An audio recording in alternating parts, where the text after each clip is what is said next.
இரண்டாவது வசனமும் மூன்றாவது வசனத்தை வாசிக்க கேட்போம். ஆனால் அவர் வரும் நாளை சகிப்பவன் யார்? அவர் வெளிப்படையில் நிலை நிற்பவன் யார்? அவர் குணமளிக்கிறவனுடைய அக்னியைப் போலவும் மன்னாருடைய சவுக்காரத்தைப் போலவும் இருப்பார். அவர் உட்கார்ந்து வெள்ளியை புடமிட்டு சுத்திகரித்துக் கொண்டிருப்பார்.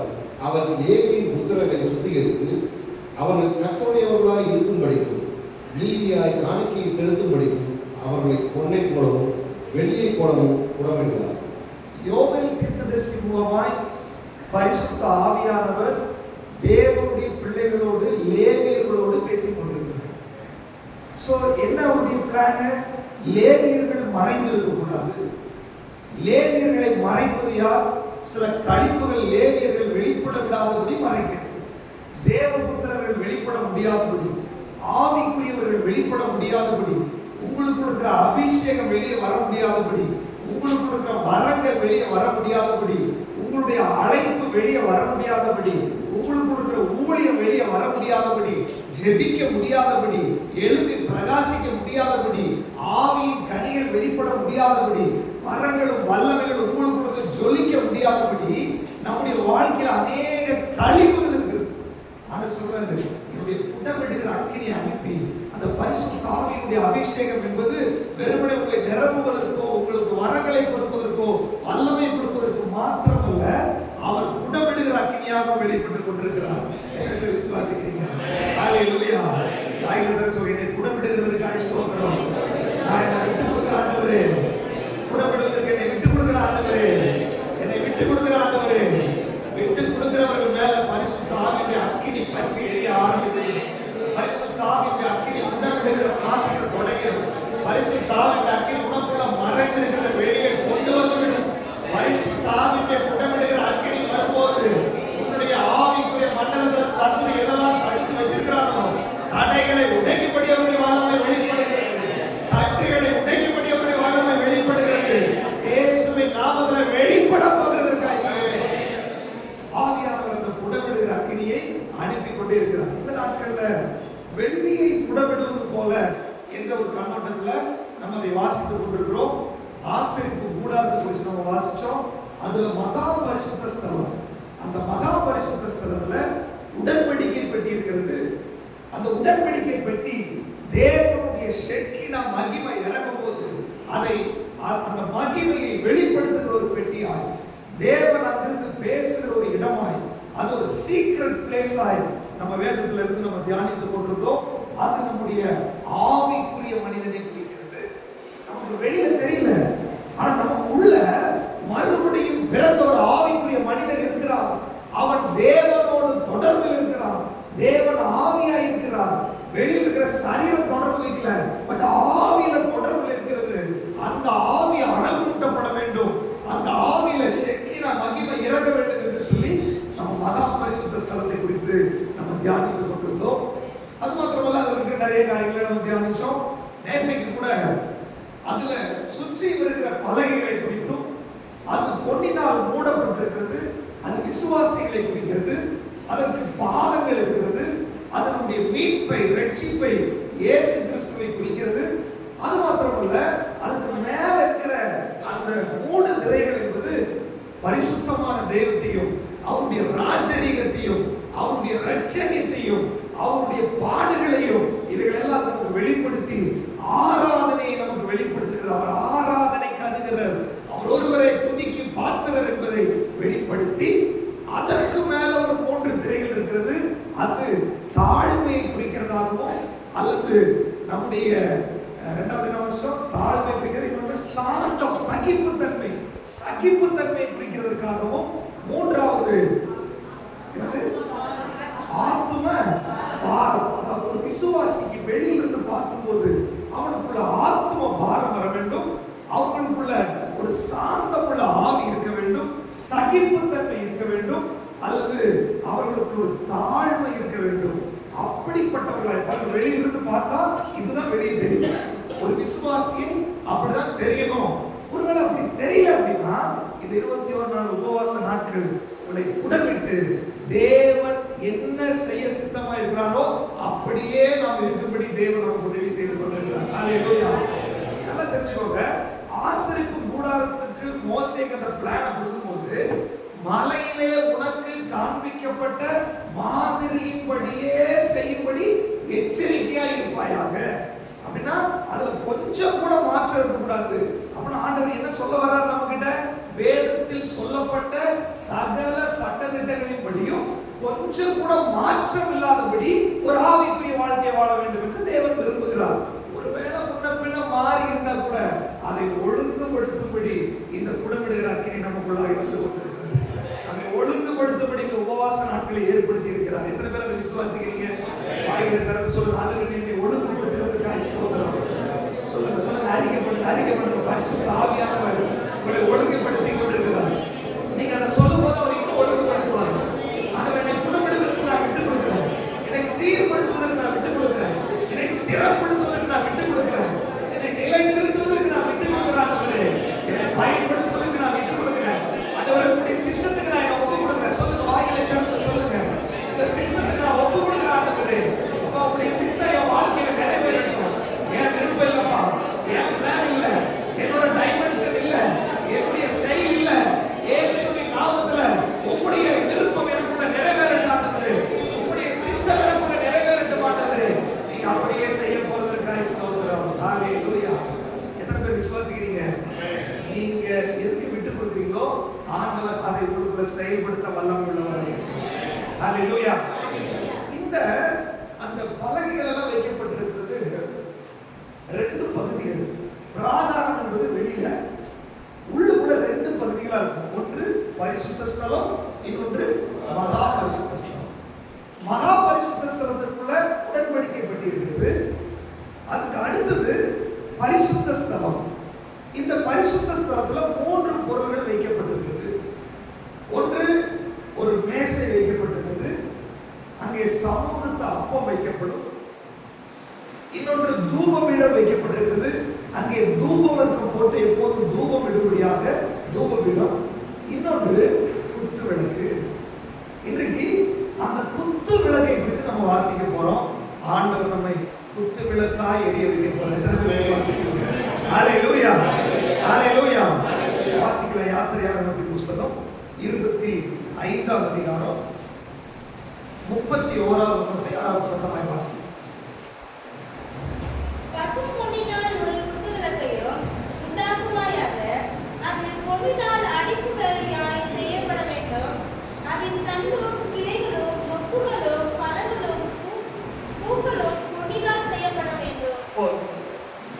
பசும் பொன்னால், பியூர் கோல்ட் இல்லையா? ஒரு குத்து விளக்க பசும் பொன்னில் முழுவதுமாய் செய்யப்பட வேண்டும். நல்லா கவனிச்சுக்கோங்க. நம்ம பலகை குறித்து வாசிச்சோம், உடன்படிக்கை பெட்டியுடைய அந்த பாக்ஸ் குறித்து வாசிச்சோம். இங்கெல்லாம் பார்த்தீங்கன்னா மரத்தில் செய்யப்பட்டு பொன் தகட்டால் மூடப்பட்டது. ஆனா இந்த குத்து விளக்கை பார்க்கும்போது இங்க மரத்துல செஞ்சு தகடு மூடதெல்லாம் இல்லை, முழுவதுமே 100% பியூர் கோல்டு. அதை என்ன பண்ண வேண்டும்? வார்க்கப்பட வேண்டும். அது 7 அகலங்களாய் இருக்க வேண்டும். நடுவுல ஸ்ட்ரைட்டா ஒன்று இருக்கும், இந்த பக்கம் 3, இந்த பக்கம் 3. அந்த குத்து விளக்குல பாத்தீங்கன்னா 7 அகங்கள் அதுல வைக்கப்பட்டிருக்கும். இந்த குத்து விளக்கு அந்த பரிசுத்த ஸ்தலத்துல எரிந்து கொண்டே இருக்க வேண்டும். இந்த குத்து விளக்கினுடைய வெளிச்சத்துல தான் அந்த பரிசுத்த ஸ்தலத்துல ஆசாரியர்கள் ஊழியத்தை செய்ய முடியும். அதனால இந்த குத்து விளக்கு எரிய வேண்டும். சோ இந்த குத்து விளக்கு எரியும்படியாக, அதே நேரத்தில் இந்த குத்து விளக்கு தெய்வீக தன்மையை வெளிப்படுத்துகிற ஒரு சின்னமாகவும் அது கொடுக்கப்பட்டிருக்கிறது. இப்ப தெய்வீக தன்மை மாத்திரம் வெளிப்படுத்துதா அப்படின்னு பாத்தீங்கன்னா, இந்த குத்து விளக்கு தெய்வீக தன்மையும் தெய்வீகமாய் இருக்கிற நம்மையும் வெளிப்படுத்துகிற ஒரு சின்னமாய் அது இருக்கிறது. ஹalleluya. இந்த குத்து விளக்கு குறித்து இன்னைக்கு சில காரியங்கள் நம்ம வாசிக்க போகிறோம். ஆண்டவர் உண்மையிலேயே நம்மையும் எரிய வைக்க போகிறார். ஹalleluya. எத்தனை பேர் விசுவாசிக்கிறீங்க? குத்து விளக்கு சொல்லுங்க, நான் குத்து விளக்கா இருக்கிறேன், குத்து விளக்கா இருக்கிறேன். இனிதான் ஒரிஜினல் குத்து விளக்க பார்க்க போகிறோம். இதுவரைக்கும் டூப்ளிகேட் குத்து விளக்கு, இனிதான் ஒரிஜினல் குத்து விளக்க பார்க்க போகுது. இந்த 21 நாள் உபவாச ஜெபத்துல உங்களுடைய ஒரிஜினல் குத்து விளக்கு உங்க வீடு பார்க்க போகுது. சொல்லுங்க, வாயில திறந்து சொல்லுங்களேன். இதுவரைக்கும் குத்து விளக்கு பார்க்கவே இல்லை. இதுவரைக்கும் ஒரிஜினாலிட்டி நீ பார்க்கவே இல்லை. இனிமேல் தான் இதை நீங்க பார்க்க போகுது இந்த உலகம். இனிமேல் தான் இவருடைய பவரை பார்க்க போகிறது. அது பாருங்க, மரத்துல வச்சு இந்த பாலிஷ் பண்ணதுல மூடப்பட்டது இல்ல, சுத்தமா பியூர் கோல்டு வார்க்கப்பட்ட குத்து விளக்கு. ஹalleluya. எத்தனை பேர் விசுவாசிக்கிறீங்க? சொல்லுங்க, நான் கலப்படம் எல்லாம் கிடையாது. சொல்லுங்க, வாங்கிட்டு நான் கலப்படம் இல்ல, நான் பியூர் கோல்டு, நான் கலப்படம் இல்லை. இயேசுவை வெளிப்படுத்துகிற குத்து விளக்கு நானு. இயேசுவை வெளிப்படுத்துகிற பியூர் கோல்டா இருக்கிறேன். ஆண்டவர் அப்படி வெளிப்படுத்த போகிறார். ஹalleluya. ஹalleluya. இந்த குத்து விளக்குல நடுவுல இருக்கிறது இயேசு கிறிஸ்துவை குறிக்கிறது. நடுவுல இருக்கிற தண்டு. இந்த சைடுல இருக்கிற இந்த பக்கம் 3, இந்த பக்கம் 3, இது மனுஷனை குறிக்கிறது. வேத புஸ்தகத்துல நம்பர்ஸ்க்கெல்லாம் ஒரு அடையாளம் இருக்கு, சரிங்களா? அதுல 6 அப்படிங்கிற நம்பர் மனிதனை குறிக்கிறது. 6, சரிங்களா? அந்த 6 என்ற நம்பருக்கு ஹீப்ரு அதுக்கு மீனிங் என்ன தெரியுமா? A rich man running behind the poor man. அப்போ ஒரு பணக்காரர் ஒரு ஏழைக்கு, அதாவது ஒரு கிருபை குறித்து சொல்லப்படுது வச்சுக்கோங்க. 3 அதுதான் குறிக்குது. 3 ரிச் மேன் ஒரு ஏழைக்கு பின்னாடி ஓடுது. 6 அப்படின்றது அது ஒரு ஃபுல்ஃபில்மெண்ட். ஃபுல்ஃபில்மெண்ட்னு சொன்னா 6வது நாள் பாத்தீங்கன்னா மனுஷனை படைச்சிருப்பாரு. தேவன் 6வது நாள் மனுஷனை படைச்சு எல்லாமே முடிச்சு. 6 அப்படின்றது ஒரு ஹூக் அப்படின்ற ஒரு அடையாளத்தை சொல்றேன். ஹீப்ருல ஹூக், அதோட அர்த்தம் என்னன்னா ஃபாலன், கீழே விழுகப்பட்டது அல்லது நிராகரிக்கப்பட்டது, தள்ளப்பட்டது என்ற அர்த்தத்துல சொல்லப்பட்டது. நான் ஏன் 3, 6 சொன்னேன்னா, இந்த குத்து விளக்குல 3 குமிழ்கள் இருக்கின்றது. நடுவில் இருக்கிற தண்டுல 4 இருக்கும். 4 ஒரு அர்த்தம் இருக்குது, 3க்கு அர்த்தம் இருக்குது, 6க்கு அர்த்தம் இருக்குது, 7க்கு அர்த்தம் இருக்குது, 40 வரைக்கும் எல்லாத்துக்குமே அர்த்தம் இருக்குது. ஹalleluya. அதை நம்ம டீப்பா போக போறது இல்ல. நடுவில் இருக்கிறது இயேசு கிறிஸ்துவை குறிக்கிறது. இந்த 6 கிளைகளும் மனிதனை குறிக்கிறது. அதிலே சொல்லப்பட்ட 3 குமிழ்களும் மனிதனை குறிக்கிறது. சோ இந்த விஷயம் என்னன்னா, இந்த தண்டு இருக்கு பாருங்க நடுவுல, அந்த தண்டோட இந்த கிளைகள் ஒரே வார்ப்பாக ஒட்ட வைக்கப்பட்டிருக்கு. அப்படின்னா இயேசுவோடு நான் ஒரே வார்ப்பாக இருக்கிறேன், ஒரே அச்சல வார்ப்பு. வேதம் சொல்லுகிறது, நமக்குள்ள ஒரு பாவ வித்து இருந்துச்சு, அந்த பரிசுத்த வித்து நமக்குள்ள இந்த பாவ வித்து அழிச்சு இப்ப நம்ம பரிசுத்தமாய் மாறிவிட்டோம். ஆதாமினுடைய வித்தாய் நம்ம பிறந்தோம், இப்போ பிந்தின ஆதாமாகி இயேசுவுடைய வித்தாய் நம்ம மாறிட்டோம். பாவ மனுஷனா இருந்தோம், இப்பொழுது பரிசுத்த மனுஷனா மாறிட்டோம். பேதுருவின் நிருபத்தில் வாசிக்கிறோம், அழிவுள்ள வித்தினாலே அல்ல, அழியாததும். அப்போ ஒரு பரிசுத்த வித்தாய் ஆண்டவர் நம்ம என்ன பண்ணிருக்காரு, மாத்தி. இதனுடைய அர்த்தமாக தான் ஒரே அச்சுல நம்ம என்ன பண்ணிருக்காரு, வார்த்திருக்கிறார். சோ ஒரு நடுவுல தண்டு இருக்குது, இந்த 6 கிளைகளும் இதோட கனெக்டட் ஆயிருக்கு. இப்ப நான் கேட்கிறேன், இந்த கிளைகளை கழட்டி மாட்ட முடியுமா? ஸ்க்ரூ பண்ணி தான் கழட்டிக்கலாம், இல்ல வேற ஏதாவது ஒட்ட வச்சிருந்தா கூட உடைச்சிருந்துருக்கலாம். அப்போ இந்த தண்டோ, இந்த நடுவில் இருக்கிற தண்டோட இந்த 6 பிரான்ச்சஸும் 6 சேர்ந்து ஒரு மனுஷனை பிடிக்குது.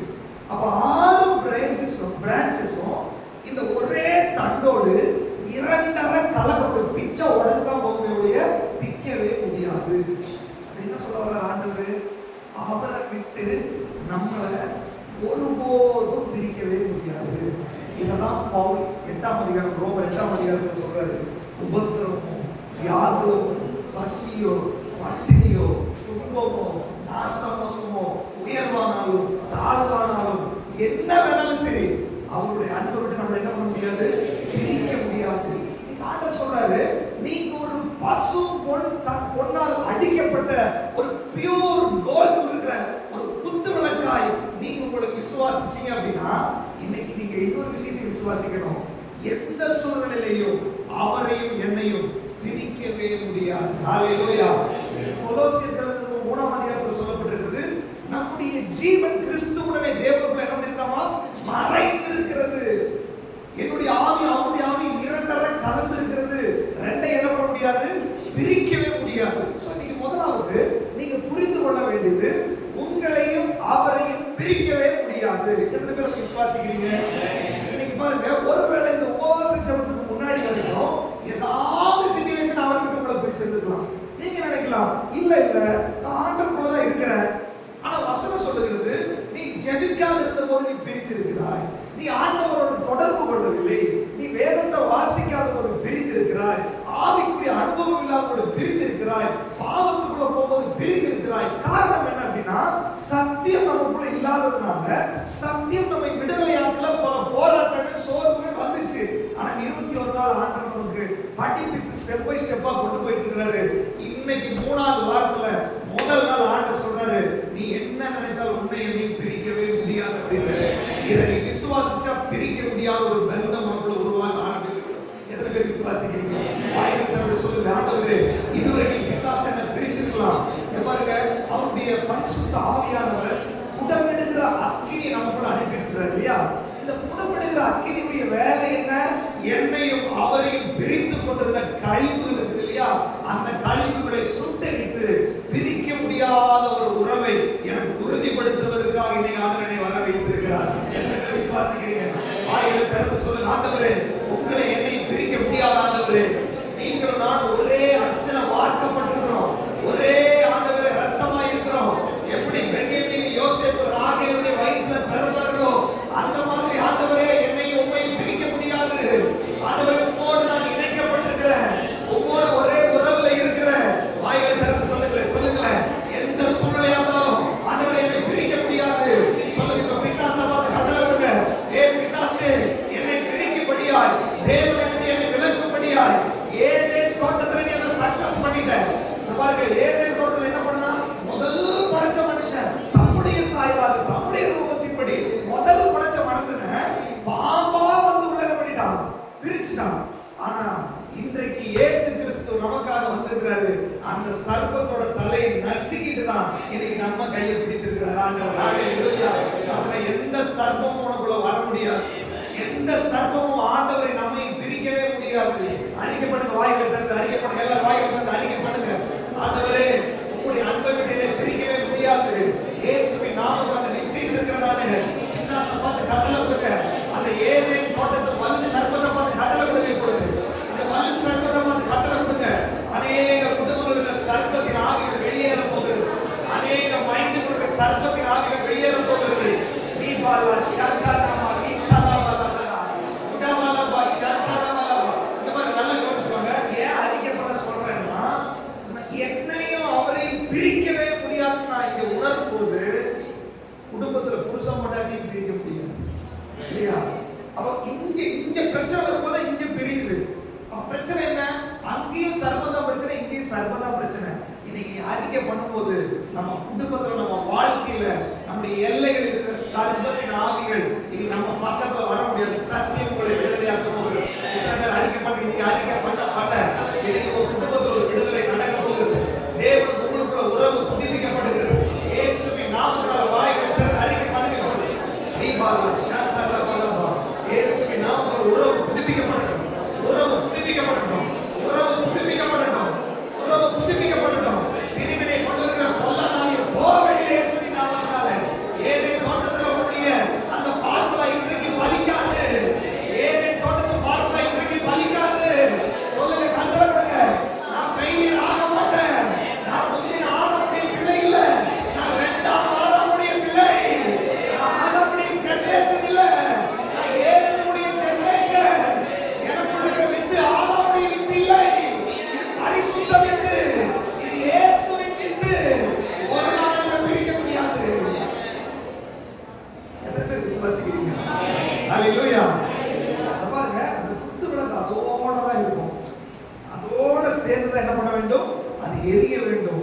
நீங்க ஆண்டவர் சொல்றாரு, எந்த சூழ்நிலையா இருந்தாலும் அவர் விட்டு உங்களை பிரிக்கவே முடியாது. கடைசி வசனத்தை மட்டும் கடைசி வசனம் மட்டும். உயர்வானாலும் தாழ்வானாலும் வேற எந்த சிருஷ்டியானாலும் நம்முடைய கர்த்தராகிய கிறிஸ்து இயேசுவில் உள்ள தேவனுடைய அன்பை விட்டு நம்மை பிரிக்க மாட்டாது என்று நிச்சயித்திருக்கிறேன். அப்ப என்ன சிச்சுவேஷன் ஆனாலும் அவரோட அன்பை விட்டு நம்ம என்ன பண்ணாது? ஆண்டவர் சொல்ற உபவாச ஜெபத்துல அவரோட அன்பை விட்டு பிரிக்க முடியாத ஒரு உறவுக்குள்ள உங்களை கொண்டு வந்து ஹalleluya. நீங்களே நினைச்சா அது பிரிக்கவே முடியாது. ஹalleluya. அது ஒட்டப்பட்டிருக்கிறது, ஒட்டப்படல, வார்க்கப்பட்டிருக்கிறது. ஹalleluya. சொல்லுங்களேன், நான் ஒட்ட வைக்கப்படல, நான் வார்க்கப்பட்டிருக்கிறேன். அவர் சொல்றாரு, காட்டு ஒலிவ மரம் என்ன கொண்டு வந்து நல்ல ஒலிவ மரத்தோட என்ன பண்ணாரு? ஒட்ட வச்சிருக்காரு. அது வந்து இஸ்ரவேல் ஜனங்கள் அவர்கள் இருந்த இடத்துல என்ன வச்சிருக்காருன்றதை காமிக்கிறதுக்காக. ஆனா புதிய ஏற்பாட்டு சத்தியத்தின்படி நானும் அவரும் ஒன்னாதான் இருக்கிறோம். ஹalleluya. தலையா இருக்கிற, நான் சரீரமா இருக்கிறேன். தலையும் சரீரமும் ஸ்க்ரூ பண்ணி டைட் பண்ணி இருக்கிறது இல்ல, ஒரே வார்ப்பா இருக்குதா? இதை பிரிக்க முடியுமா? பிரிச்சா என்ன? தலையை பிரிச்சா என்ன ஆகும்? முடிஞ்சது. அதே மாதிரி என்னை அவரையும் பிரிச்சா முடிஞ்சது. அதனால பிரிக்கவே முடியாது. ஹalleluya. ஹalleluya. உடம்பை பிரிச்சா தலையாலே உயிரோட இருக்க முடியாது, தலையை பிரிச்சா உடம்பாலே உயிரோட இருக்க முடியாது. ஆண்டவர் சொல்றார், உன்னை விட்டா என்னாலே இருக்க முடியாது, என்னை விட்டா உன்னாலே இருக்க முடியாது. அப்படிப்பட்ட ஒரு உறவுக்குள்ள நம்ம இருக்கிறோம். ஹalleluya. ஹalleluya. எத்தனை பேர் அந்த உண்மையை உணர்றீங்க? சொல்லுங்க, ஆண்டவரே அந்த அன்பின் உறவுக்குள்ள என்ன கொண்டு வந்ததற்காக ஸ்தோத்திரம். சொல்லுங்க, எனக்கு புரிய வைங்க ஆண்டவரே. அது வெறுமனே ஒரு நாலேஜா இருக்கக்கூடாது, எனக்கு அனுபவமா இருக்க உதவி செய்யுங்க. ஆண்டவர் எல்லா நேரமும் தொடர்புல இருக்க உதவி செய்யுங்க, ஜெபத்துல தொடர்புல இருக்க உதவி செய்யுங்க, வேத வாசிப்புல தொடர்புல இருக்க உதவி செய்யுங்க, ஆராதனையில தொடர்புல இருக்க உதவி செய்யுங்க, எப்போதும் உம்மோடு கனெக்டடா இருக்க உதவி செய்யுங்க. ஹalleluya. முதலாவது தொடர்பை வெளிப்படுத்துகிறது. இரண்டாவது ஆண்டவர் சொல்றார், நீங்க இந்த உலகத்துக்கு வெளிச்சமாய் இருக்கிறீர்கள். குத்து விளக்கு என்பது அந்த பரிசுத்த ஸ்தலத்துக்கு வெளிச்சத்தை கொடுப்பதற்காக. ஆண்டவர் சொல்றாரு, நம்ம இந்த உலகத்துக்கு, அவர் உலகத்துக்கு ஒளியா இருக்காரு, அவரோட நானும் கனெக்டடா இருக்கிறதுனால நானும் இந்த உலகத்துக்கு வெளிச்சமாய் இருக்கிறேன். எத்தனை பேர் விசுவாசிக்கிறீங்க? ஹalleluya. இன்னும் எத்தனை பேர் விசுவாசிக்கிறீங்க? சொல்லுங்க, வாயில பேர் நான் இந்த உலகத்துக்கு வெளிச்சமாய் இருக்கிறேன், நான் இந்த உலகத்துக்கு வெளிச்சமாய் இருக்கிறேன், நான் இந்த உலகத்துக்கு வெளிச்சமாய் இருக்கிறேன். உண்மைதானா? அப்ப யோவான் 1ஆம் அதிகாரம் சொல்லுகிறது, அந்த ஒளி இருளிலே பிரகாசித்தது, இருளானது அதை என்ன பண்ண முடியல. யாரு? இயேசு கிறிஸ்து என்ற ஒளி சொல்லப்படுது. அந்த இயேசு என்ற ஒளி இருளிலே பிரகாசித்தது, இருளானது அவரை பற்றி கொள்ளவே முடியல. அப்படின்னா அவரோட கனெக்டடா இருக்கிறேன், நான் அவருக்குள்ள இருக்கிறேன், அவர் எனக்குள்ள இருக்கிறாரு, என்னை அவரையும் பிரிக்கவே முடியாது. அப்படின்னா என்ன அர்த்தம்? நானும் இருளுக்குள்ள பிரகாசிக்கிறதுக்கு அழைக்கப்பட்டிருக்கிறேன், எந்த இருளும் என்னை பற்றி கொள்ள முடியாது. ஹalleluya. எத்தனை பேர் விசுவாசிக்கிறீங்க? இன்னைக்கு ஆண்டவருக்கு ஒப்பு கொடுத்து ஜெபம் வாய்களை திறந்து அறிக்கை பண்ணுங்க. இருள் என்னை பற்றி கொள்ள முடியாது, இருள் என்னை பற்றி கொள்ள முடியாது, பிசாசுகளை தொட முடியாது, சத்துருவின் கிரியைகளை தொட முடியாது, மாந்திரீகங்களை தொட முடியாது, செய்வினைகளை தொட முடியாது. ஓ, எந்த சத்துருவின் கிரியைகளும் யாக்கோபுக்கு விரோதமான மந்திரவாதம் இல்லை, இஸ்ரவேலுக்கு விரோதமான குறி சொல்லுதல் கிடையாது. நீ போகிற இடத்துல நீ தான் வெளிச்சம், நீ இருட்டுக்குள்ள போய் நின்னாலும் நீ தான் வெளிச்சம். எந்த இருளுக்குள்ள நீ கடந்து போக முடியும், எந்த இருளையும் பிரகாசிக்க வைக்கிற வழி, எந்த இருளுக்குள்ளையும் பிரகாசிக்க முடியாத ஒரு வெளிச்சம் உனக்குள்ள இருக்கிறது. இது சாதாரண வெளிச்சம் அல்ல, இருளை பிரகாசிக்கக்கூடிய வெளிச்சம். இது சாதாரண வெளிச்சம் அல்ல, இருளான இந்த வெளிச்சத்தை பற்றி கொள்ள முடியாது. இன்னைக்கு பிசாசு பாருங்க, அநேகரை பற்றிடுறான், அநேகரை தளர்த்திடுறான். நீங்க ஆண்டவர் சொல்றாரு, என்னுடைய புடமிடுகிற அக்கினி அனுப்பி உன்னை சார்ஜ் பண்ணி எல்லா இருளையும் மேற்கொள்ளக்கூடிய பவராய் உன்னை மாற்றும்படி ஆண்டவர் உலகத்தில் வச்சிருக்கிறாரு. இந்த உலகத்துல நிறைய பிரச்சனை இருக்கு. ஆண்டவரை விக்கிரகத்தை போராட்டம், அந்த போராட்டம், இந்த போராட்டம், குடும்பத்துல பிரச்சனை, தனிப்பட்ட பிரச்சனை, எல்லாம் இருளுடைய பிரச்சனை. நீங்க ஆண்டவர் சொல்றாரு, நீ அந்த பிரச்சனைக்குள்ள நீ சோர்ந்து போறதுக்கு அல்ல, அந்த பிரச்சனைக்குள்ள என்னோட நீ கலந்துக்கிற, உன்னோட நான் கலந்துக்கிறேன், நம்ம ஒரே வார்ப்பா இருக்கிறோம். என்னை இருளால தொட முடியாததுனால உன்னையும் இருளால தொட முடியாததுனால எத்தனை பேர் விசுவாசிக்கிறீங்க? அறிக்கை பண்ணுங்க, அறிக்கை பண்ணுங்க. இருளுக்கு ஒரு பயம் உண்டாகட்டும் மேல, இருளுக்கு ஒரு பயம் உண்டாகட்டும் மேல. 21 நாள் உபவாச ஜெபத்துல உன்னை இருளுக்கு எதிரான ஆயுதமாய் ஆண்டவர் பயன்படுத்த போறார். எத்தனை நாட்களை எந்தெந்த இருளை அடக்கி ஆண்டதோ, இத்தனை நாட்களை எந்தெந்த இருளை பாவம் செய்ய வைத்ததோ, இத்தனை நாட்கள்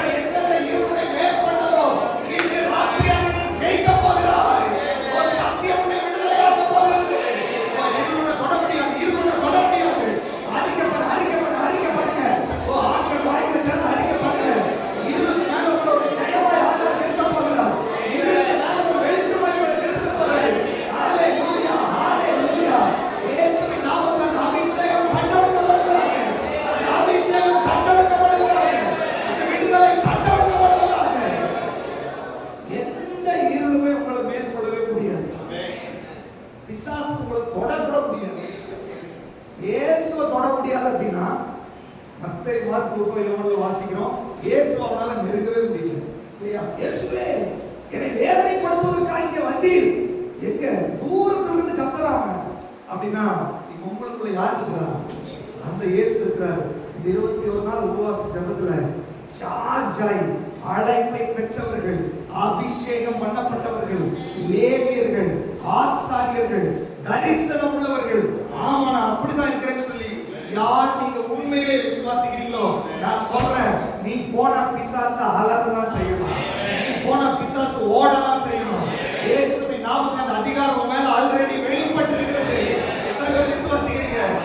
வாயில திறந்து அறிக்கை பண்ணி, ஆண்டவரே நான் போகும்போது அந்த லேகியோன்கள் அலறுவது போல 6000க்கு அதிகமான பிசாசு ஒரே வார்த்தையில வெளியேறி போனது போல நான் போகும்போது அந்த பவர் வெளிப்படும். எத்தனை பேர் விசுவாசிக்கிறீங்க? இவங்க விசுவாசத்தினாலதான் தேவனை நம்ம பிரியப்படுத்த முடியும். விசுவாசத்தினால வராத யாவும் பாவமே. யாராலும் எங்கெல்லாம் போய் ட்ரைனிங் எடுத்துட்டு வர்றாங்க, மாந்திரிகம் பண்றதுக்கு, அது பண்றதுக்கு நமக்கு ட்ரைனிங் எல்லாம் கிடையாது. ஜஸ்ட் விசுவாசம் போல நம்ம பவர்க்குள்ள இறங்கி ஹalleluya. நீ எந்த தகுடு வைக்க வேண்டாம், எந்த மாந்திரிகம் பண்ண வேண்டாம், எதை இடுப்புல கட்ட வேண்டாம், எதை கையில கட்ட வேண்டாம். அப்படியே ஆண்டவரே நான் நம்புறேன் ஆண்டவரே அப்படின்னா அந்த ஹோல் பவர் உங்க மேல இறங்கி வராது. 6000க்கு அதிகமான பிசாசுகள் ஒரே நேரத்தில் வெளியே ஏறுறது உண்மை அப்படின்னா அதை வெளியேற்ற ஆண்டவர் உனக்குள்ள இருக்கிறார். அவரோட நீ கனெக்டடா இருக்கிற. அறிக்கை பண்ணி வாயில திறந்து அறிக்கை பண்ணுங்க. நீ சாதாரணமான நபர் அல்ல. நீ நினைச்சுக்கிட்டு சாதாரணமானது. நீ ஒரு குத்து விளக்கு, ஒரே ஆர்ப்பாட்ட குத்து விளக்கு. எதுக்கு குத்து விளக்கு? பிசாசு வெளியேற்றும்படியாக, இருளை வெளிச்சமாக்கும்படியாக, சத்துருவின் கட்டுகளை உடைக்கும்படியாக ஆவியானவர் அந்த பவரை பரிமளித்துக் கொண்டிருக்கிறார். அந்த பவரை கொடுத்து கொண்டிருக்கிறார். உங்கள் அந்த பவர் வெளிப்பட போகிறது. உன்னுடைய நாட்டில் அந்த பவர் வெளிப்பட போகிறது. உன் கையில் அந்த பவர் வெளிப்பட போகிறது. இயேசு உனக்குள்ள, வல்லமை உனக்குள்ள, அதிகாரம் உனக்குள்ள, ஓ தேவ மகிமை உனக்குள்ள. நீ எழுப்பி பிரகாசிக்க போகிறாய். ஓ உன்னுடைய துக்கத்தின் நாட்களுக்கு முடிவுண்டாக போகிறது. தோல்வியின் நாட்களுக்கு முடிவுண்டாக போகிறது. பயத்தின் நாட்களுக்கு முடிவுண்டாக போகிறது. ஹalleluya, ஹalleluya. என்ன பேர் விசுவாசிக்கிறீங்க? ஆண்டவர் ஒரு குத்து விளக்கா பயன்படுத்த போகிறார். நான் தான் சொல்றேன், என் குடும்பத்துக்கு நான் தான் வெளிச்சம். என் சொந்த பந்தத்துக்கு நான் தான் வெளிச்சம். இருள் இருக்கிற எல்லாத்துக்கும் நான் தான் வெளிச்சம். நான் இருளுக்குள்ள பிரகாசிப்பேன். நான் இருளுக்குள்ள போவேன். நான் இருளுக்குள்ள என்னோட ஊழியம். இந்த ஊழியம் எங்க? இருள் இருக்கிறதுல நம்ம வேலையே இருக்குது. ஹalleluya. உன் வேலையே இருள் இருக்கிறதுல. இருளை பார்த்து நீ பயப்படுறதுக்கு இல்ல. உனக்கு வேலையே அங்கதான் கொடுத்துருக்காரு ஆண்டவர். நீ போய் காலை வைக்கும்போது இருள் வெளிச்சமாய் மாற ஆரம்பிக்கும். நீ காலை வைக்கும்போது சர்ப்பங்கள் வெளியேற ஆரம்பித்துவிடும். நீ காலை வைக்கும்போது லேகியோன்கள் அலற ஆரம்பித்துவிடும். நீ காலை வைக்கும்போது யோர்தான் பிளக்கும். நான் சொன்ன 21 நாள் உபவாச ஜெபத்துல உன் கையில கால்ல நாட்கள் எல்லாம் அப்படியே வல்லமை அனுப்பி கொண்டே இருக்கிறோம். எத்தனை பேர் விசுவாசிக்கிறீங்க? பரிசுத்த ஆவியானவர் அநேகருடைய சரீரத்துல அந்த மகிமை வெளிப்படுத்த போகிறார். உன் சரீரத்துல அந்த மகிமை வெளிப்பட போகிறது. உன் சரீரத்துல அந்த வல்லமை வெளிப்பட போகிறது. உன் சரீரத்துல அந்த பிரசன்னம் வெளிப்பட போகிறது. நீ தேவனுடைய பிரசன்னத்தை சுமந்து செல்கிற ஒரு சரீரமாய் சரீரம் ஆள போகிறது. நீ தொடும்போது அந்த வல்லமை வெளிப்படும். நீ பேசும்போது அந்த வல்லமை வெளிப்படும். நீ நடக்கும்போது அந்த வல்லமை வெளிப்படும். உன்னை சார்ஜ் பண்ணி கொண்டிருக்கிறாங்க. ஹalleluya. நீங்க ஒரு குத்து விளக்காக இருக்கிறீர்கள். வெளிச்சம் கொடுக்கும்படியாக ஆண்டவர் நம்ம என்ன பண்ணிருக்காரு? அழைத்திருக்கிறார். யோவான் எழுதின சுவிசேஷத்துல வாசிக்கிற வசனத்தை 15ஆம் அதிகாரம் 4வது வசனம் வாசிங்க. வேகமாக வாசிங்க. என்னில் நிலைத்திருங்கள், நானும் உங்களில் நிலைத்திருப்பேன். ஆ கொடியானது திராட்சை செடியின் நிலைத்திராவிட்டால் அது தானாய் கனி கொடுக்க மாட்டாது. போதும். இப்போ இந்த யோவான் சுவிசேஷத்துல அதை எப்படி சொல்றாருன்னா, நான் செடி நீங்க கொடி. சரிங்களா? அப்ப தண்டு நம்ம பிரான்ச் மாதிரி, நான் செடி நீங்க என்னது கொடி. அப்ப அவர்ல நிலைச்சிருக்கிறத குறிச்சு பேசுறது. புத்தகத்துல என்ன சொல்லுது? பிரிஞ்சு போறதுக்கு வாய்ப்பே இல்லை. நம்ம ஒரே வார்ப்பு அப்படிங்குது. எது நம்புறீங்க? விசுவாசிக்கிறீங்களா? செடியும் ஒரே வார்ப்பு தான். ஆனா நீங்களா பிரிஞ்சுட்டு போனா போயிடலாம் இல்லையா? ஒரே வார்ப்பு தான். ஒரே இதை ஒட்ட வைக்கலாம் முடியாது. ஒரே வார்ப்பா தான் இருக்குது. ஆனா நீங்க நினைச்சா அதோட இருக்கலாம். நீங்க நினைச்சா பிரிஞ்சு என்ன பண்ணலாம்? போகலாம். ஆனா சொன்னா நம்மளை பிரிக்கவே முடியாது. அதான் சத்தியம். ஆனா பிடிச்சுக்குவோம். பிரிஞ்சு போறது பத்தி நம்ம என்ன பண்ண வேண்டியதில்லை, பேச வேண்டியதில்லை. சொல்லு, வாய்க்கு தெரிஞ்சு சொல்லுங்க, என்னை அவரையும் பிரிக்க முடியாது, என்னை அவரையும் பிரிக்க முடியாது, என்னை அவரையும் பிரிக்க முடியாது. சோ அந்த அதிகாரத்துல நிறைய விஷயங்கள் சொல்றாரு. அதுல 3 விஷயத்தை எடுத்துக்கிறோம். மிகுந்த கனிகளை கொடுப்பீர்கள். ஹalleluya. அந்த செடியோட நான் கனெக்டடா இருக்கிறதுனால சாதாரண கனி இல்ல, மிகுந்த கனி கொடுக்க போகிறேன். ஹalleluya. எத்தனை பேர் விசுவாசிக்கிறீங்க? 21 நாளும் கனி கொடுக்க முடியாதபடி உன்னை மலடாக்கி வச்சிருந்த, உனக்குள்ள ஒரு மலட்டு தன்மையை கொண்டு வந்திருந்த, உனக்குள்ள கனி வராது. அப்படியே கனி வந்தாலும் 1 2 தான் வர மாதிரி உன்னுடைய வாழ்க்கையை அபகரித்துக் கொண்டிருக்கிற அந்த கழிவுகளை எல்லாம் சுட்டெரித்து பரிசுத்த ஆவியானவருடைய குடமிடுகிற அக்கினி உங்களை வெளிப்பட்டு கொண்டிருக்கிறதுனால வசனம் சொல்லுகிறது, இது சாதாரண கனியை வரப்போறதில்லை, மிகுந்த கனிகளை கொடுக்க போகிறீர்கள். ஹalleluya. வாய்களை திறந்து சொல்லுங்க, ஆண்டவரே மிகுந்த கனிகளுடையவனாய் மாற்ற போகிறதாய் ஸ்தோத்திரம். நான் சாதாரணமாக அல்ல. ஓ ஆவியின் கனி 9 தான் எனக்குள்ள 9 வெளிப்பட போகிறது. அறிக்கை பண்ணுங்க, அறிக்கை பண்ணுங்க, அறிக்கை பண்ணுங்க. ஓ காபாலா ஷாத்தாரா காபாலா பாலா ரீகாலாரா ஷாத்தாரா. பாருங்க, மாம்சத்தின் கிரியைகள் இருக்குது, ஆவியின் கனிகள் இருக்கிறது. பரிசுத்த ஆவியினுடைய அபிஷேகம் வெளிப்பட்டு கொண்டிருக்கும் போது 2 வேலை நடக்கும். நம்ம டிஸ்கஸ் பண்ணிட்டே இருக்கிறோம். ஒன்று, எனக்குள்ள ஆவியின் கனிகளை கொடுத்து கொண்டே இருக்கும், மாம்சத்தின் கிரியைகளை சுட்டெரித்துக் கொண்டே இருக்கும். ஹalleluya. இந்த 21 நாள் நம்ம தேவ சமூகத்துல வந்து ஜெபிக்கிறோம், ஆராதிக்கிறோம். வாய்களை திறந்து அறிக்கைய, வாய்களை திறந்து அறிக்கை பண்ணுங்க, அந்நிய பாஷையில பேசுங்க. பிசாசு விட மாட்டான். அதை மீறி ஏன் பேசுன்னு சொல்றது அப்படின்னா, உனக்கே தெரியாம உனக்குள்ள இருக்கிற மாம்சத்தின் கிரியைகள் சுட்டெரிக்கப்பட ஆரம்பித்து விடும். உனக்கே தெரியாம ஆவியின் கனிகள் உங்களுக்குள்ள வெளிப்பட ஆரம்பித்து விடும். நீங்க பாப்பீங்க பாருங்க, இன்னைக்கு ராத்திரியிலே பாப்பீங்க பாருங்க, எப்படி எனக்குள்ள இந்த பொறுமை வந்துச்சு, எப்படி நான் இதை சகிக்கிறேன், எப்படி இந்த பிரச்சனைகளை நான் வெடிப்பேன், எப்படி என்னால இது முடிஞ்சது. ஆண்டவர் சொல்றாரு, இது உன்னால முடியாது. அதே அதிகாரத்துல சொல்றாரு, என்னால உங்களால் ஒன்றும் செய்ய முடியாது. இதுவரைக்கும் உன் முயற்சியில ஒன்றும் முடியல, உன் பலத்துல ஒன்றும் முடியல. பட் இன்னைக்கு ஒரு வெளிப்பாடு கொடுக்கிறாரு, என்னோட நீ கனெக்டடா இருக்கிற, ஒரே வார்ப்புல இருக்கிற, என்னால் முடிஞ்சது அப்படின்னா உன்னாலையும் முடியும்ன்றார் ஆண்டவர். எத்தனை விசுவாசிக்கிறீங்க? ஹalleluya. வாயில திறந்து சொல்லுங்க, என்னோட இருக்கிற ஆண்டவரால எல்லாம் முடிஞ்சது, அதனால என்னாலே முடியும். உனக்கு முடியாது, முடியாது, உனக்கு ஆவியின் கனி வராது, உன் சுபாவம் மாறாதுன்னு சொல்லி இதுவரை உன்னை வஞ்சித்து கொண்டிருந்த அந்த கழிவுகளை உங்களுக்கு சுட்டெரிக்கப்படுகிறது. இயேசுவின் நாமத்தில் அறிக்கை பண்ணுங்க, அறிக்கை பண்ணுங்க. அந்த கழிவுகள் வெளியேறட்டும், கழிவுகள் வெளியேறட்டும். ஆவியின் கனிகள் உங்களுக்கு உண்டாகிறது. மிகுந்த கனிகளை கொடுக்கிற அபிஷேகம் வெளிப்படுகிறது. பரிசுத்த ஆவியானவர் உங்களை மிகுந்த கனிகளை கொடுக்கும்படி வெளிப்பட்டு கொண்டிருக்கிறார். ஓ, அது பட்சபாதம் இல்லாதபடி எல்லா மேலேயும் கனிகள் வெளிப்படுகிறது, எல்லா மேலேயும் கனிகள் வெளிப்படுகிறது. நீ அவருக்குள் இருக்கிறாய், அவரோடு கனெக்டடா இருக்கிறாய். மிகுந்த கனிகள், மிகுந்த கனிகள். ஹalleluya. நன்றி, நன்றி ஆண்டவரே. பாருங்க, இந்த பிரேயருக்கு அப்புறம் கனிகள் வரதான் போகுது, மலட்டு தன்மை மாறதான் போகுது, சாட்சி வெளிப்படதான் போகிறது. நம்ம மனைவி நம்மளை குறித்து சாட்சி சொல்ல போறாங்க, நம்ம கணவர்கள் நம்மளை குறித்து சாட்சி சொல்ல போறாங்க, பிள்ளைகள் சாட்சி கொடுக்க போறாங்க, முத்து விளக்காய் மாற போற குடும்பத்துக்கு. ஹalleluya. ஆயிரத்தை அறிக்கை பண்ணுங்களேன், சாட்சி உள்ள வாழ்க்கை வாழ போறதுக்கு ஸ்தோத்திரம். அது உன்னால முடியாது. ஆவியானவர் உதவி செய்யறாரு. இன்னைக்கு ஆவியானவர் நீ உதவி செய்யறாரு. நீ விரும்பின பரிசுத்த ஆவியானவர் உதவி செய்யறாரு. அறிக்கை பண்ணுங்க, வாய்க்கை திறந்து, ஆண்டவரே உங்களால் சாட்சியா இருக்க முடியலப்பா, உங்களால் தோற்று போயிட்டு ஆண்டவரே, அப்பா உங்க கிருபையை நீங்க கொடுக்கிறதுக்காக ஸ்தோத்திரம், உங்க வல்லமையை கொடுக்கிறதுக்காக ஸ்தோத்திரம். கனி கொடுக்க போகிறோம். வேகமா போலாம். அடுத்தது அந்த அதிகாரத்தை நீங்க ஃபுல்லா வாசி பார்த்தீங்கன்னா, நீங்க கேட்டுக்கொள்வது எதுவோ அது உங்களுக்கு நீ ஒரே வாய்ப்பா இருக்கிறதுனால நீ கேட்டா கண்டிப்பா நான் கொடுப்பேன். எத்தனை பேர் அதை நம்புறீங்க? நம்புறதுக்கே கஷ்டமா இருக்கு. அப்படியா? ஆண்டு சொல்றாரு, நீ நினைக்கிறதுக்கு முன்னாடி உனக்கு என்ன தேவைங்கிறத நான் அறிஞ்சிருக்கிறேன். ஆண்டு சொல்றாரு, உபவாச ஜெபத்துக்கு அப்புறம் எல்லா கழிவுகள் நீங்கி போனதுனால அப்பா அப்படின்னாலே பதில் அறிக்கை வர போகுது. சொல்றாங்க, எந்தெந்த விஷயத்துல உங்களுக்கு பதில் வராமல் இருக்கிறதோ, எந்தெந்த விஷயத்துல விடுதலை இல்லாமல் இருக்கிறதோ, இன்னைக்கு ராத்திரி இருந்து பதில் வருவதற்கான அந்த ஸ்டார்டிங் பாயிண்ட் இன்னைக்கு தொடங்க போகிறது. இந்த பதில் ஆண்டி வேலை இருக்கிறது. தானியேல் 21 நாள் ஜெபம் பண்றதுக்கு முன்னாடியே பதில் இறங்கி வர ஆரம்பிச்சு விட்டது. ஆனா வான மண்டலத்துல சில தடைகள் இருந்துச்சு. இந்த ஆவியில நிறைஞ்சு ஜெபிக்கிறது எதுக்கு அப்படின்னா தடைகளை உடைக்கும்படியாக நம்ம ஜெபிக்கணும்.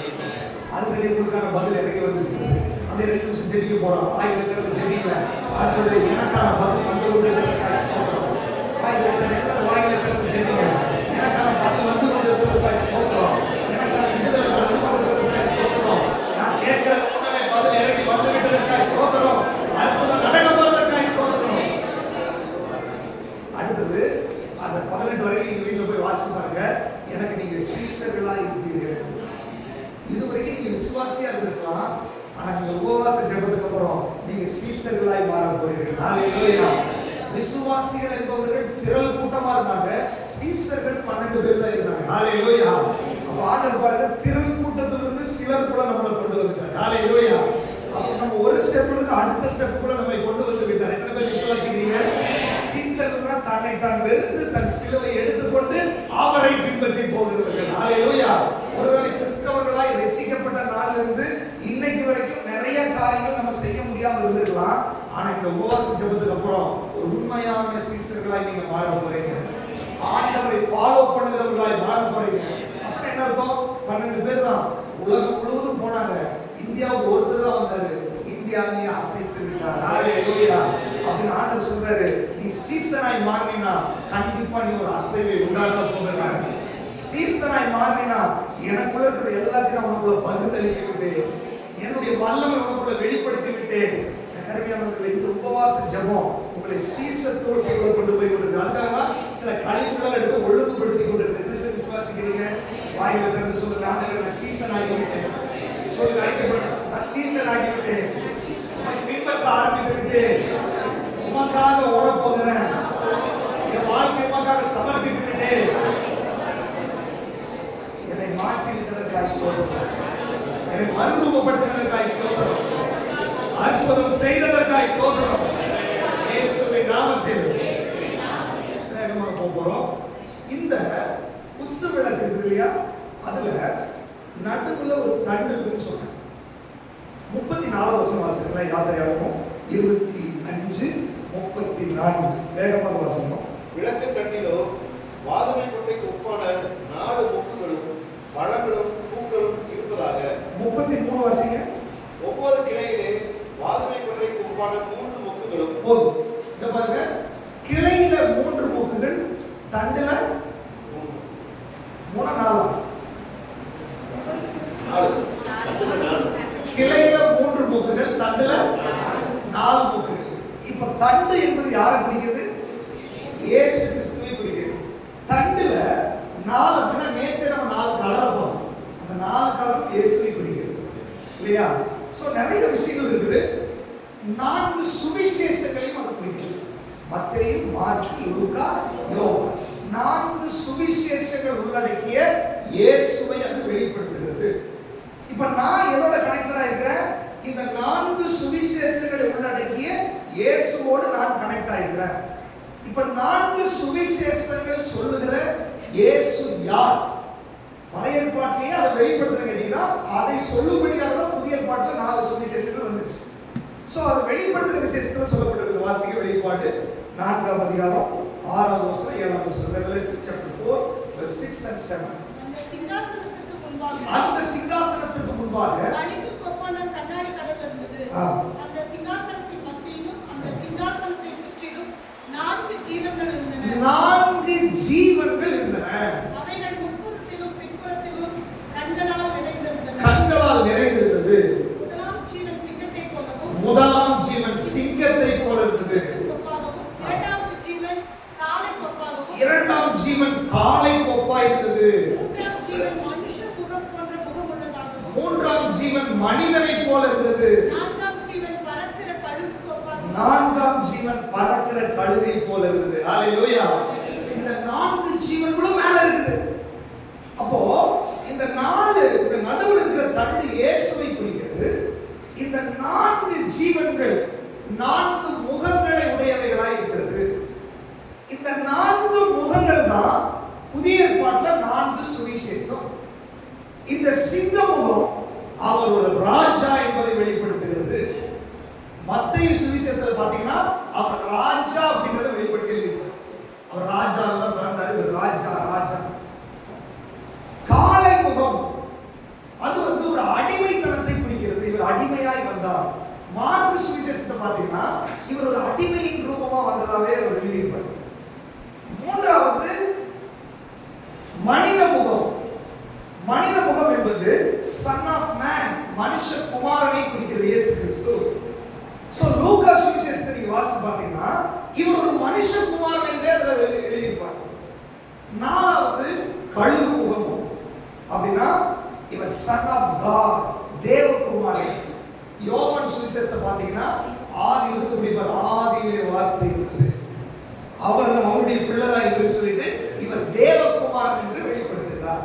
சோ இந்த 4 சுவிசேஷங்களும் இயேசுவை குறிக்கிறது. இந்த 4 முகங்களும் இயேசுவின் தன்மைகளை குறிக்கிறது. இந்த 4 இயேசு, இந்த நடுத்தண்டும் இயேசுவாக இருக்கிறார். ஹalleluya. இப்ப இந்த நடுத்தண்டில் இருக்கிற இந்த பிரான்ச்சஸ் போகுது, கிளைகள் போகுது. யார் கிளைகள்? கிளைகள் யாரு? சொல்லுங்க, வாயில தான் சொல்லுங்க. நான் தான் கிளை. அப்படின்னா இயேசுக்குள்ள இருக்கிற அந்த 4 தன்மைகளும் எனக்குள்ளேயும் இருக்கிறது. சொல்லுங்க, வாயில தான் அறிக்கை பண்ணுங்க. இயேசுக்குள்ள இருக்கிற 4 தன்மைகளை நான் பெற்றிருக்கிறேன். 4 தன்மைகளை நான் பெற்றிருக்கிறேன். முதலாவது சிங்க முகம். அவர் யூதா கோத்திரத்து ராஜ சிங்கம். அப்படின்னா சிங்கம் ஜெயிப்பதற்காக, சிங்கம் எல்லாத்தையும் அரசாளுவதற்காக, சிங்கம் ஒரு ராஜாவை குறிக்கிறது. ஆண்டவர் சொல்றாரு, நீ சிங்கத்தோட கனெக்டடா இருக்கிறதுனால நீயும் சிங்கமாக தான் இருக்க போகிறாய். ஹalleluya. நீ யூதா கோத்திரத்து ராஜ சிங்கத்தோட கனெக்டடா இருக்கிறதுனால நீயும் சிங்கமாக தான் இருக்க போகிற. நீ ஆளுகை செய்ய போகிறாய். நீ ஆளுபடி ஆண்டவர் தெரிஞ்செடுத்திருக்கிறாரு. ஏதேன் தோட்டத்துல ஆளுகை நஷ்டப்பட்டுருச்சு, ஆனா புதிய ஏற்பாட்டு ஆளுகை திரும்ப கொடுக்கப்பட்டிருக்கிறது. எத்தனை பேர் விசுவாசிகள் இந்த கையில ஆளுகை சொல்லிட்டு அவருடைய பிள்ளைகளாகும்படி அதிகாரம் கொடுத்தார் நமக்கு. ஹalleluya. இந்த உலகத்துல ஜெயிக்கிறதுக்காக ஆண்டவர் நம்மை அழைச்சிருக்கிறார். இந்த 24 நாள் உபவாச ஜெபத்துல உங்களுக்கு ஆளுகை ஆண்டவர் கொடுக்க போகிறார். எத்தனை பேர் வாயில திறந்து சொல்லுங்க, ஆண்டவரே ஆளுகை கையில் இருக்கிறது. யூதா கோத்திரத்து ராஜ சிங்கத்தோட நான் கனெக்டட் ஆயிட்டேன். சொல்லுங்க, அறிக்கை பண்ணுங்க, அறிக்கை பண்ணுங்க, அறிக்கை பண்ணுங்க. பரிசுத்த ஆவியை அறிக்கை பண்ணும்போது நீ ஒரு சிங்கமாய் மாறுகிறாய். நீ அறிக்கை பண்ணும்போது நீ ஒரு யூதா கோத்திரத்து சிங்கமாய் மாறுகிறாய். நீ அறிக்கை பண்ணும்போது நீ ஜெயிக்கிறவனாய் மாறுகிறாய். நீ அறிக்கை பண்ணும்போது நீ ஆளுகை செய்கிறவனாய் மாறுகிறாய். ஓ யூதா கோத்திரத்து ராஜ சிங்கம், சிங்காசனத்தில் இருக்கிற தேவனுடைய அதிகாரம் இயேசுவின் நாமத்தில் கிளைகளாய் இருக்கிற உமேல பகிர்ந்தளிக்கப்படுகிறது. இனிமேல் நீ அடிமையாய் இருக்க முடியாது. இனி நீ பயந்து கொண்டு இருக்க முடியாது. இனி நீ தோற்று கொண்டு இருக்க முடியாது. நீ சிங்கத்தை போல கர்ஜிக்க போகிறாய். நீ சிங்கத்தை போல எழும்ப போகிறாய். ஓ ஆண்டவரை செய்வதற்காக இந்த உபவாச நாட்கள் அவருடைய புடமிடி அக்கினியுடைய அப்படி மாற்றி கொண்டிருக்கிறது. எத்தனை பேர் விசுவாசிக்கிறீங்க? ஹalleluya, ஹalleluya. இரண்டாவது காளை முகம். இது ஒரு அடிமையின் ரூபத்தை காண்பிக்கிறது. பரலோகத்தின் மகிமைகளை எல்லாம் விட்டு இயேசு கிறிஸ்து அடிமையின் ரூபம் எடுத்து இந்த பூமிக்கு வந்தார். அடிமையாய், அடிமை என்ன தெரியுங்களா? எல்லாத்தையும் காளை அதுல எத்தனை லோடு வச்சாலும் தாங்கிட்டு போயிட்டே இருக்கு பேசாம. இயேசு மேல எல்லா லோடையும் வச்சாரு, தாங்கிட்டு பேசாம போயிட்டே இருந்தார், பதிலே பேசுறாரு. அவர் அடிமையின் ரூபமாய் வந்தார். அப்படின்னா அவரோட நான் கனெக்டடா இருக்கிறேன். அப்படின்னு என்ன அர்த்தம் தெரியுமா? எத்தனை பாரம் வச்சாலும் தாங்கக்கூடிய பலனை நமக்கு கொடுத்திருக்கிறார். ஹalleluya. அப்போஸ்தலன் பவுல் பிலிப்பியருக்கு நிருபத்தில் சொல்றாரு, என்னை பலப்படுத்துகிற கிறிஸ்துவினால எல்லாவற்றையும் செய்ய எனக்கு பலன் உண்டு. ஹalleluya. இந்த உபவாச நாட்களுக்கு முன்னாடி வர உங்களால எதெல்லாம் முடியலையோ, எதெல்லாம் தாங்க முடியலையோ, எதெல்லாம் சகிக்க முடியலையோ, எந்த பிரச்சனையில உங்களால ஏற்றுக்கொள்ள முடியலையோ, எந்த பாரத்துல உங்களால தாங்க முடியலையோ, ஆண்டவர் சொல்றாரு, இந்த உபவாச நாளுக்கு அப்புறம் இதுக்கு முன்னாடி வந்த பாரத்தை விட பல மடங்கு பாரம் மேல வந்தாலும் தாங்கக்கூடிய பலனை ஆண்டவர் அனுப்பி கொண்டிருக்கிறாரு. இந்த பரிசுத்த ஆவியானவர் பலனை உங்களுக்கு அனுப்பி கொண்டிருக்கிறாரு. உள்ளான மனுஷன வல்லமையாகி பலப்பட்டு கொண்டிருக்கிறார். உங்களுடைய ஆவி ஆத்மா சரீரத்தில் பலன் உண்டாகி கொண்டிருக்கிறது. எதையும் தாங்கக்கூடிய வல்லமை உங்களுக்கு அனுப்பி கொண்டிருக்கிறாரு. பவுலை போல வைராக்கியம் உங்களுக்கு அனுப்பி கொண்டிருக்கிறாரு. எப்பேற்பட்ட பாரத்தை நீ தாங்க போகிறாய், எப்பேற்பட்ட வேதனை நீ தாங்க போகிறாய். கிறிஸ்துவுக்காக விசுவாசிக்கிறது மாத்திரமல்ல, பாடுபடுவதற்காக உங்களுக்கு அழைக்கப்பட்டிருக்கிறது. இயேசுவின் நாமத்தில் சகிப்பு தன்மை வெளிப்பட போகிறது. தாங்கக்கூடிய பலன் வெளிப்பட போகிறது. தாங்கக்கூடிய சக்தி வெளிப்பட போகிறது.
அப்படியே அப்படியே ஒரு மாதிரி பார்த்துட்டு இருக்கிறீங்க.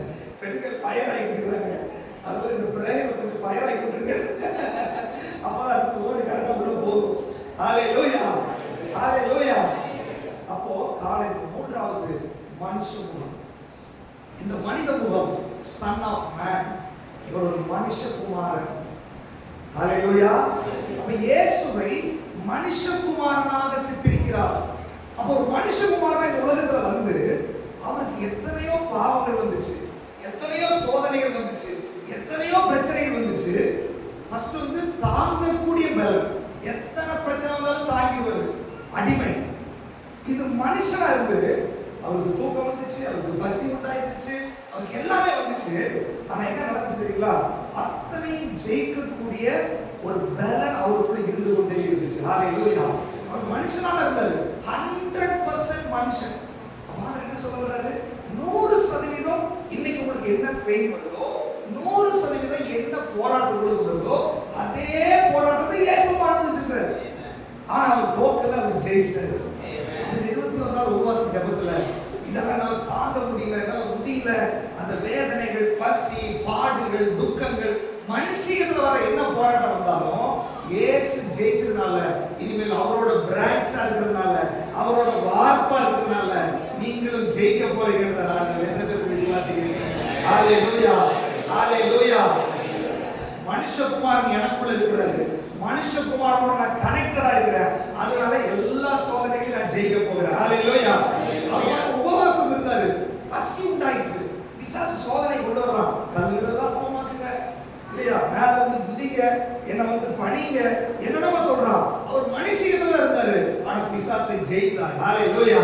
ஆண்டவர் சொல்றாரு, உனக்கு வர சோதனைகள் இல்ல, இதுவரை நீ தோத்து போயிருக்கலாம், ஆனா இந்த உபவாச நாளுக்கு அப்புறம் நீ ஜெயிக்க ஆரம்பிக்க போகிறாய், நீ ஜெயித்து நடக்க போகிறாய். எத்தனை பேர் விசுவாசிங்க? அறிக்கை பண்ணுங்கள, இதுவரைக்கும் நான் மனுஷனா தோத்து போயிருக்கலாம், இனி நான் ஜெயிக்க போகிறேன், இனி என் மாம்சத்திலே ஜெயிக்க போகிறேன், என் மாம்சத்தை ஜெயிக்க போகிறேன். அவர் மாம்ச சரீரத்தில் இருந்தாரு, பரிசுத்தமாய் வாழ்ந்தாரு, இனி நான் பரிசுத்தமா இருக்க போகிறேன். அவருடைய கண்கள் பரிசுத்தமா இருந்துச்சு, உன் கண்ணை பரிசுத்தமாக்க போகிறாரு. அவருடைய பேச்சு பரிசுத்தமா இருந்துச்சு, உன் பேச்சை பரிசுத்தமா மாத்த போறாரு.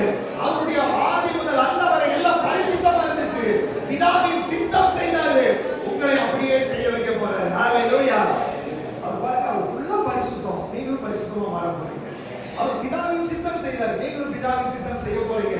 ஒரு மனுஷனா அவர் என்னெல்லாம் செஞ்சாரோ அதே மாதிரி நீங்களும் செய்வதற்கு ஆண்டவர் உங்களுக்கு பலனை கொடுக்க போகிறார். ஹalleluya. ஏன்னா அவரோட நான் கனெக்டடா இருக்கிறேன். அடுத்தது கழுகு. கழுகு உயரத்துல பறக்கிற ஒரு பறவை, எல்லாத்தோட மேல போயிடும், கீழே ஷார்ப்பா பார்க்கும், அப்படியே வந்து தூக்கிட்டு போயிடும். அதனால கழுகு பார்வை மாதிரி அது ரொம்ப எல்லா பறவைகளோட விசேஷமானது இல்லையா? அது இந்த சன் ஆஃப் காட், மேல இருந்து வந்தவர், ஏதோ இங்கிருந்து உருவானவர் அல்ல, இது மேல இருந்து வந்தவர் என்பதை குறிக்கிறது. சோ அந்த சன் ஆஃப் காட் எனக்குள்ள இருக்கிறதுனால, சன் ஆஃப் காட் அப்படினாலே இவர் 100% மனுஷனா இருந்தாரு, 100% தேவனாக இருந்தாரு. இவர் மனுஷனா என்ன பண்ணாரு? பரிசுத்தமா வாழ்ந்தாரு, பாவத்தை ஜெயிச்சாரு, அழுகை வந்துச்சு, பசி வந்துச்சு, நற்கிரிகளை செஞ்சாரு, இதெல்லாம் மனுஷனா செஞ்சுட்டு இருந்தாரு. ஆனா இவர் சன் ஆஃப் காடா, இவர் இயற்கைக்கு மேல அதிகாரம் இருந்துச்சு, பிசாசுக்கு மேல அதிகாரம் இருந்துச்சு, மரணத்துக்கு மேல அதிகாரம் இருந்துச்சு. அப்படின்னா என்ன அர்த்தம்னா, சன் ஆஃப் காட் அப்படின்னா சூப்பர் நேச்சுரல் பவர் நமக்கு வெளிப்படுத்த போறாரு. ஹalleluya. அந்த சன் ஆஃப் காடோட நானும் கனெக்டா இருக்கிறதுனால இன்னைக்கு நீங்க ஏதோ இந்த உபவாச ஜெபத்துல இன்னைக்கு தான் நம்ம வந்து வெளுத்து வைக்கிறாரோ அப்படின்ற மாதிரி இருக்கு. நீங்க பாக்குறத பார்த்தா ஆண்டவர் சொல்ற, நீ ரட்சிக்கப்படும் போது நீ கனெக்டட் ஆகிட்ட, நீ ரட்சிக்கப்படும் போது சூப்பர் நேச்சுரல் பவர் உனக்குள்ள வந்துருச்சு. எத்தனை பேர் அறிக்கை பண்ணுற வாயில திறந்து இன்னைக்கு அந்த சூப்பர் நேச்சுரல் பவரை ரிலீஸ் பண்ணி ஆண்டவர் வெளிப்படுத்துறார். சூப்பர் நேச்சுரல் பவர் ரிலீஸ் வாயில திறந்து அறிக்கை பண்ணுங்க. இயேசுவின் நாமத்தில் உனக்குள்ள சூப்பர் நேச்சுரல் பவர், உனக்குள்ள மகிமை வெளிப்பட்டு கொண்டிருக்கிறது, உனக்குள்ள வல்லமை வெளிப்பட்டு கொண்டிருக்கிறது. ஏசாயா வாசிக்கிற 40ல கர்த்தருக்கு காத்திருக்கிறவர்கள் புது பலன் அடைந்து பறவைகளை போல செட்டைகளை அடித்து எழும்புவார்கள்.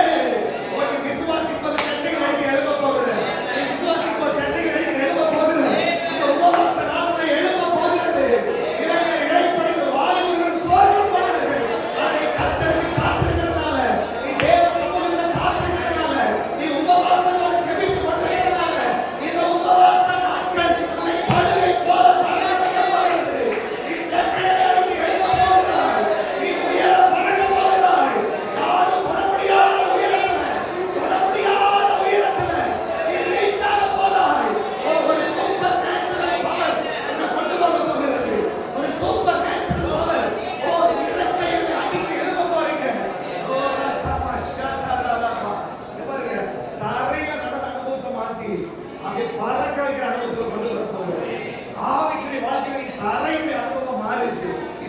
சூப்பர் நேச்சுரல் அனுபவத்துக்குள்ள போக போகுது. ஹalleluya ஹalleluya. ஆண்டவர் அப்படி செய்ய போகிறார். கர்த்தரை விசுவாசிக்கிறீங்க. கடைசியா குத்துவிளக்கு அது பாத்தீங்கன்னா ஸ்ட்ரைட்டா இருக்கும், இந்த பக்கம் இந்த பக்கம். அதுல ஆண்டவர் ரொம்ப ஸ்ட்ரிக்டா சொல்றது தெரியுமா, ஒரே வரிசையா இருக்கும், ஒரே லைனா இருக்கும். அப்போ அதுல நடுவுல இருக்கிற தட்டு எரிஞ்சுன்னா எல்லாத்துக்குமே அந்த அதிகாரத்தை நீங்க வீட்டுல போய் வாசிக்க 25ஆம் அதிகாரம் அதுல அந்த குத்து விளக்குக்கு அது எரியறதுக்காக ஒலிவ எண்ணெயை அதுக்குள்ள என்ன பண்ணணும், ஊற்ற வேண்டும். அப்படி ஊற்றுனா அது ராத்திரி எல்லாம் நிலப்பணும் எரிஞ்சுட்டே இருக்கும். ஆசாரியனுடைய வேலை என்னன்னா அது தீரும்போது கொண்டு போய் ஊற்றணும், தீரும்போது கொண்டு போய் ஊற்றணும். ஸோ இந்த 7 அகல்களும் 6 மனுஷனையும் 1 தெய்வத்தையும் குறிக்கிறது. ஸோ நடுவில் இருக்கிறது எரிந்து கொண்டு இருக்கிறதுனால அதோட சேர்ந்து இதுவும் எரியுது. இப்போ நான் கேட்குறேன், இந்த 7 அகல்ல ஒன்று பெருசா ஒன்று சிறுசா இப்படி எரியுமா இல்லை ஒரே மாதிரி எரியுமா? 7 பின்னும் ஒரே மாதிரி தான் இருக்குது. 7 எவ்வளோ இதுல இவ்வளோதான் பிடிச்சதுன்னா இதுல நிறைய பிடிக்குமா இல்லை கம்மியாக பிடிக்குமா? 7 ஒரே அளவு, ஒரே திரி, ஒரே ஃபயர். ஹalleluya. அப்ப என்ன சொல்றாரு, நடுவுல இருக்கிற இயேசு மனுஷிகமா இருக்கிற நம்மகிட்ட சொல்றாரு, எனக்குள்ள என்ன ஆயில் இருந்துச்சோ, எனக்குள்ள என்ன அபிஷேகம் இருந்துச்சோ, எனக்குள்ள என்ன வல்லமை இருந்துச்சோ, அதே அபிஷேகத்தையும் அதே ஆயிலையும் அதே பரிசுத்த ஆவியானவரையும் அதே வல்லமையையும் உங்களுக்கு கொடுக்க போறதில்ல, ஆல்ரெடி கொடுத்து விட்டார். ஆல்ரெடி கொடுத்து விட்டார். பாருங்க, அந்த அகல்ல இவர் சொல்லும் போது நடுவுல கொஞ்சம் பெருசா பண்ணுப்பா, நடுவுல கொஞ்சம் திரி கொஞ்சம் நிறைய வெயி, அப்பதான் எனக்கும் அவங்களுக்கும் டிஃபரெண்ட் தெரியுது. நான் தெய்வம், நீ மனுஷன் சொல்ல ஒரே மாதிரி இருக்கணும், ஒரே லெவல்ல இருக்கணும், ஒரே எண்ணெய், ஒரே ஃபயர். சீசனுக்கு சொல்றாரு, எப்பா என்னை விசுவாசிக்கிறவன் என்னிலும் பெரிய காரியங்களை நீ செய்ய போகிறார். இந்த 7 நாள் 21 நாள் பரிசுத்த ஆவியானவர் எதுக்காக தெரியுமா நம்மளை குணமெடுக்கிறாரு, எதுக்காக தெரியுமா நம்மளை சுத்திகரிக்கிறாரு? உனக்குள்ள அந்த ஆயில் இருக்குது நமக்கு சொல்றதுக்காக, உங்களுக்குள்ள அந்த அபிஷேகம் இருக்குன்னு சொல்றதுக்காக. நீங்க அதே அக்கினி உனக்குள்ள இருக்கிறது, நான் எரிஞ்ச மாதிரி நீயும் எரிய முடியும்னு சொல்றதுக்காக இயேசு உங்களை அழைத்திருக்கிறார். எத்தனை பேர் விசுவாசிக்கிறீங்க? வாயில திறந்து சொல்லுங்களேன், எனக்குள்ள அந்த அபிஷேகம் இருக்கிறது, எனக்குள்ள அந்த அக்கினி இருக்கிறது, எனக்குள்ள அந்த வல்லமை இருக்கிறது. இதை நீங்க சொல்லும் போது நிறைய நேரத்துல கவனிங்க, இந்த குத்து விளக்குல இந்த ஆயில ஊத்திட்டே இருக்கும், கண்டினியூஸா ஊத்துறதா கண்டினியூஸா எரியும். என்ன ஆயிடுச்சு, நம்முடைய வாழ்க்கையில கொஞ்ச நாள் ஊத்தாம விட்டுட்டோம், திரி கனெக்ட் பண்ணாம விட்டுட்டோம், கிளீன் பண்ணாம விட்டுட்டோம், நிறைய நம்முடைய பலவீனங்களினால அது கரெக்டா ஈக்குவலா எரியல, அந்த ஃபயர் வெளியே வரல, எண்ணெய் வெளியே வரல. ஆனா 21 நாள் ஆண்டவர் என்ன பண்ணிட்டு இருக்காருன்னா, அவருடைய புடமிடுகிற அக்கினி அனுப்பி கழிவுகள் எல்லாம் எடுத்து குத்து விளக்க நல்லா பாலிஷ் பண்ணி அதை ஒரு புது எண்ணெயை ஊற்றி புது திரியை போட்டு பத்த வச்சா பிராண்ட் நியூ மாதிரி பண்ண ஆரம்பிச்சாங்க. வீட்டில் பாத்திரத்தை கழுவி வச்சா எப்படி இருக்குது, புது பாத்திரமா இருக்குது. அப்போ அதுதான் பேசுற ஆண்டவர்கிட்ட, உங்ககிட்ட பேசிட்டு இருக்கிறாரு. நீ கழுவுற பாத்திரமே புதுசா இருந்துச்சுன்னா இது பரிசுத்த ஆவியுடைய வல்லமையால கழுவுற பாத்திரம், இது பிராண்ட் நியூவா மாறி ஆகுகிறது. இன்னைக்கு ராத்திரி இந்த குத்து விளக்க பிராண்ட் நியூ குத்து விளக்கா மாத்துறாரு, இன்னைக்கு புது எண்ணெயா மாத்துறாரு. எல்லாரும் கண்களை கூடி ஜெபிக்க போகிறோம். புது எண்ணெய தாவீது சொல்றாரு, என் கொம்பை காண்டாம மிருகத்தின் கொம்பை போல மாற்றி புது எண்ணெயால என்னை அபிஷேகம் பண்ணுகிறேன். ஓ, என் பாத்திரம் நிரம்பி வழிகிறது. இயேசுவின் நாமத்தினால எத்தனை பேர் அறிக்கை பண்றீங்க? எத்தனை பேர் விசுவாசிகள் வாய்களை திறந்து ஆண்டவரே என்னை நீங்க கழுவுறீங்க